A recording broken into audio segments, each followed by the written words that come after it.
আজি এটা নতুন ভিডিঅ'লৈ আপোনালোকক স্বাগতম। আজি আমি এইটো ভিডিঅ'ৰ জৰিয়তে আলোচনা কৰিম যে গোটৰ মহিলাসকলে লাভ কৰিব 10,000 টকা। আপোনালোকে হয়তো বহুতো সংবাদ মাধ্যমত ইতিমধ্যে জানিব পাইছে যে 1 এপ্ৰিল তাৰিখে গোটৰ মহিলাসকলক 10,000 টকাকৈ প্ৰদান কৰিব অসম চৰকাৰে। কিন্তু কোন মহিলাই টকাটো লাভ কৰিব আৰু কোন মহিলাই টকাটো লাভ নকৰে আৰু আপোনালোকে যিবোৰ নীতি নিয়ম আছিলে যি দুটা কাম কৰিব দিছিলে চৰকাৰে এই দুটা কাম আপোনালোকে কৰিছিলেনে? এই দুটা কাম যিসকলে কৰিছে তেওঁলোকে টকাটো লাভ কৰিব 10,000 টকা আৰু যিসকলে এই কামটো কৰা নাই তেওঁলোকে লাভ নকৰে 10,000 টকা। কি দুটা কাম আছিলে এই সকলোবোৰ তথ্য আমি আপোনালোকক এইটো ভিডিঅ'ৰ জৰিয়তে জনাই দিম। ভিডিঅ'টো অলপ স্কিপ নকৰাকৈ সম্পূৰ্ণৰূপে শেষলৈকে চাই থাকিব। আৰু যদি আমাৰ চেনেলটোত নতুন হয় চেনেলটো ছাবস্ক্ৰাইব কৰি ভিডিঅ'টোত এটা লাইক কৰি দিব। তেনেহ'লে বলক আজিৰ ভিডিঅ'টো আৰম্ভ কৰোঁ। প্ৰথম কথা হৈছে যে যদি আপুনি এজন গোট সদস্য হয়, আত্মসহায়ক গোটৰ সদস্য হয়, মুখ্যমন্ত্ৰী মহিলা উদ্যমিতা আঁচনিৰ যিটো ফৰ্ম দিছিলে এই ফৰ্মটো যিসকলে ফিল কৰি জমা দিছে বা যিসকলে গছপুলি ৰোপণ কৰিছিলে তেওঁলোকে টকাটো নিশ্চয় 1 তাৰিখে লাভ কৰিব। আপোনাৰ হাতত মাত্ৰ এদিন সময় আছে। কোনসকল মহিলাই টকাটো লাভ কৰিব?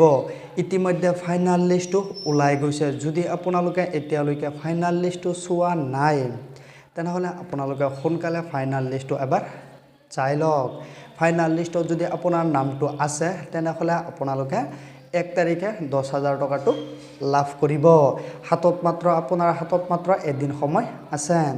আৰু যদি এই ফাইনাল লিষ্টটো চৰকাৰে ঘোষণা কৰিছিলে যে 31 মাৰ্চ তাৰিখে ফাইনাল লিষ্টটো প্ৰকাশ কৰিব।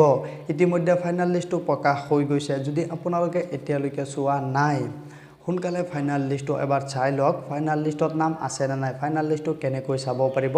আপোনাৰ মোবাইলৰ জৰিয়তে চাব পাৰিব ঘৰত বহিয়ে।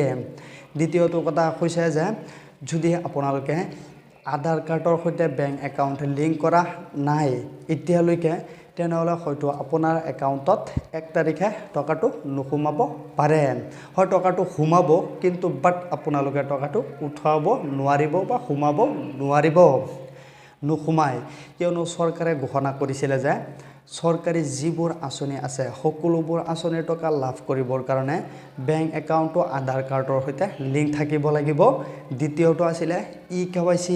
যদি আপোনালোকে eKYCটো কৰা নাই এতিয়ালৈকে তেনেহ'লে হয়তো আপোনাৰ একাউণ্টত 10,000 টকাটো নোসোমাব পাৰে। 1 নম্বৰটো আছিলে বেংক একাউণ্টৰ সৈতে আধাৰ কাৰ্ডটো লিংক কৰা। এইটো আপোনাৰ আছেনে বাৰু? দ্বিতীয়টো হৈছে KYC কৰা। এই দুটা বস্তু যদি আপোনাৰ কমপ্লিট হৈছে তেনেহ'লে হয়তো আপোনালোকে 1 তাৰিখে 10,000 টকাটো ৰাতিপুৱাই লাভ কৰিব। আৰু যিসকলে নেকি বেংকৰ সৈতে আধাৰ কাৰ্ড লিংক কৰা নাই বা KYC কৰা নাই তেওঁলোকৰ একাউণ্টতো হয়তো টকাটো নোসোমাব পাৰে।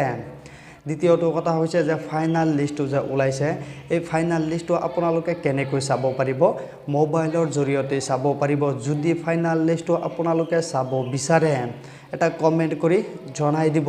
এই কমেণ্টৰ ওপৰত ভিত্তি কৰি আপোনালোকক আমি এখন লিংক দি দিম যে যিটো লিংকত ক্লিক কৰিলে আপোনালোকে ফাইনাল লিষ্টটো ডাউনলোড কৰিব পাৰিব। বা যদি ফাইনাল লিষ্টটো কেনেকৈ চাব পাৰিব সেই সম্পৰ্কেও যদি জানিব বিচাৰে বা চাব বিচাৰে তেনেহ'লে এটা কমেণ্ট কৰি জনাই দিব। আমি আপোনালোকক কমেণ্টৰ ওপৰত ভিত্তি কৰি দেখুৱাই দিম যে ফাইনাল লিষ্টটো আপোনালোকে কেনেকৈ চাব পাৰিব যে আপোনাৰ নামটো আছে নে